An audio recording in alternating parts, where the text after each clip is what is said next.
স্বামী বিদেশে চলে গেছে, স্বামী বিদেশ চলে গেছে, স্ত্রী থেকেছে।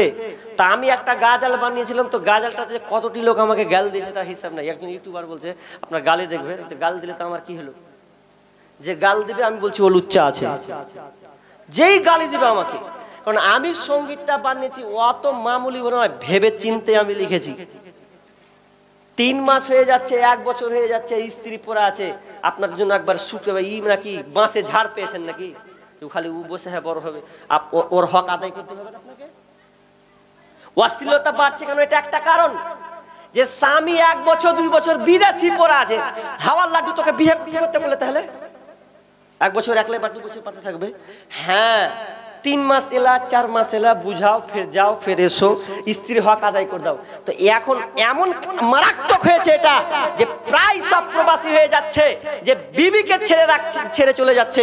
তোমাকে অত টাকা ইনকাম করতে হবে না, দুটা খাওয়ানোর চেষ্টা করো, তোমার স্ত্রীকে কন্ট্রোল করার চেষ্টা করো। যদি না পারো গ্রামে খাটো, তোমাকে প্রবাসী হতে হবে না, তোমাকে বিয়েই করতে হবে না।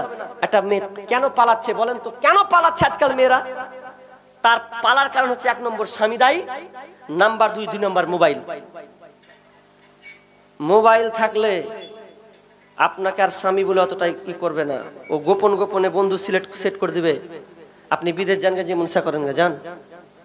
কিছুদিন আগে দেখলাম মেয়েটা না একটা ছেলে ওই ভগবান গোলা মুর্শিদাবাদ, ওই ভগবান গোলার কয়েকদিনকার ঘটনা।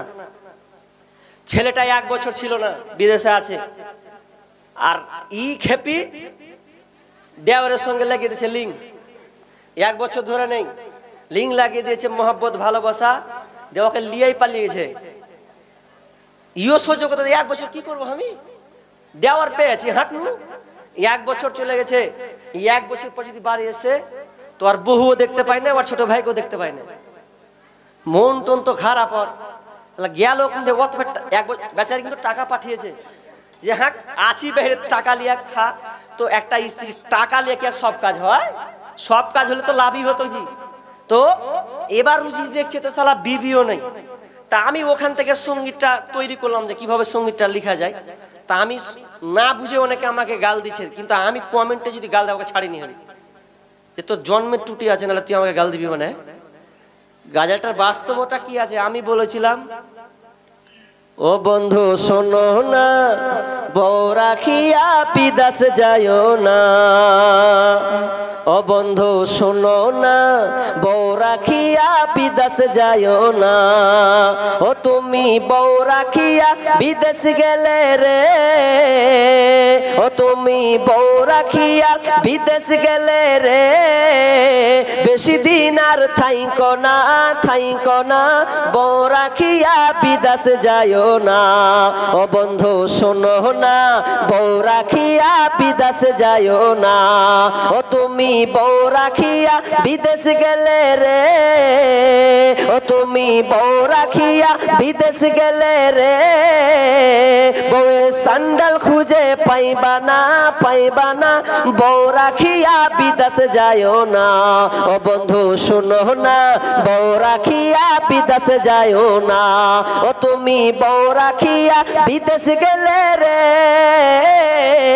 ও তুমি বউ রাখিয়া বিদেশ গেলে রে, হকার জায়গা মিলবে, তোমার জায়গা মিলবে না, মিলবে না, বউ রাখিয়া বিদেশ যাইও না। ও বন্ধু শোনো না, বউ রাখিয়া বিদেশ যাইও না। ও তুমি বউ রাখিয়া বিদেশ গেলে রে, ও তুমি বউ রাখিয়া বিদেশ গেলে রে, বেশি দিন আর থাইকো না, থাইকো না, বউ রাখিয়া বিদেশ যাইও না। কিন্তু পাগলা বুঝে না।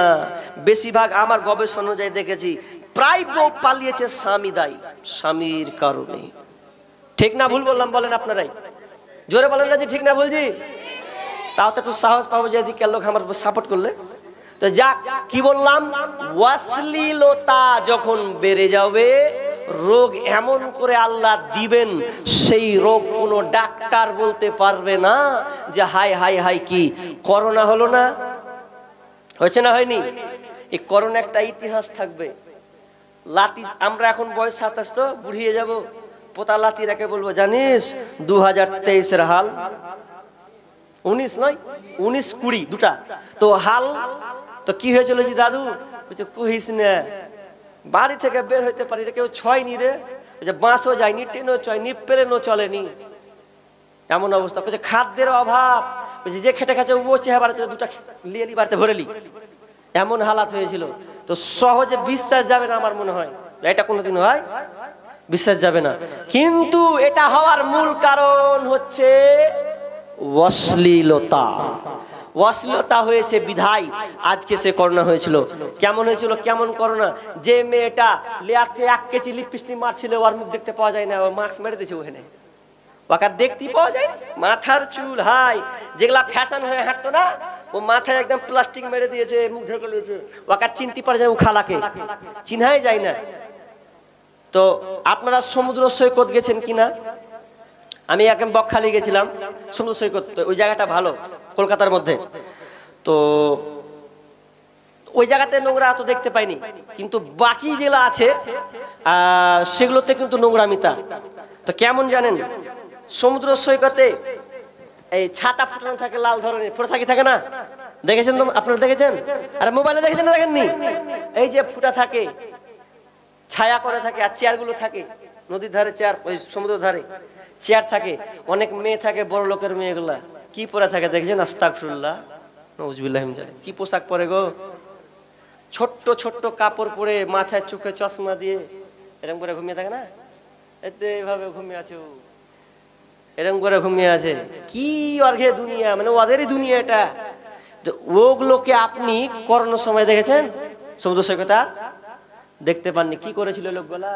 সোশ্যাল মিডিয়াতে দেখেছি কি করেছিল। যেই মেয়েগুলা উলঙ্গ হয়ে ছোট্ট কাপড় বুকে আর নিচে ছোট্ট একটা কাপড় নিয়ে একদম উলঙ্গ হয়ে শুয়েছিল, সেই মেয়েগুলো একদম জড়িয়ে এমন ভাবে পোশাক পরেছে, ওরা খ্রিস্টান তো, দিয়ে আবার গির্জাতে গিয়ে বলছে, গির্জাতে গিয়ে ও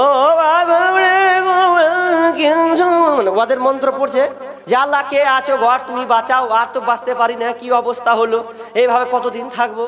মানে ওরা কান্নাকানি, ওইভাবে ওরা কান্নাকানি করছে গির্জাতে গিয়ে। কি হালাত হয়েছিল সেদিন। আর আপনার হয়েছিল কি, খালি সব খালি মসজিদে ঢুকে সময়। আর কয়েকদিন হলে তো আর কেউ পাওয়া গেল না। যখন মৌলবীরা মানা করলে যে মসজিদে আসতে হবে না, মৌলবীরা খুব পাকাবু করছে, মসজিদ আসতে দিবে না এখন ফের, মানে সব বাড়তে বাড়তে পড়তে বলছিল না, মানে ওরা করছে কি কেমন মৌলবী মসজিদ আসতে বসতে, মসজিদ আসতে দেয় না। একদিন কিনতে ছিলি, এতদিন কোথায় ছিল? মানে এখন হয়েছিল মসজিদে পায়ে পা ঠেকানো। তো যাই হোক, এ নিয়ে মতভেদ আছে, কিন্তু কথাটা হচ্ছে অশ্লীলতা যখন বাড়বে এমন রোগ হবে বলা নয়। নাম্বার 2, বিশ্বনবী বলছেন যখন মানুষ ওজনে কম দেবে রে, যখন দাড়ি পাল্লায় ওজন মাপকাঠি কমানো হবে, তখন আল্লাহ সুবহানাহু ওয়া তাআলা তাদের উপরে শাসক পাঠাবেন, তাদের উপরে দুর্ভিক্ষ নামিয়ে দেবেন, শাসক দিয়ে অত্যাচারিত করা হবে, তাদেরকে প্রহার করা হবে।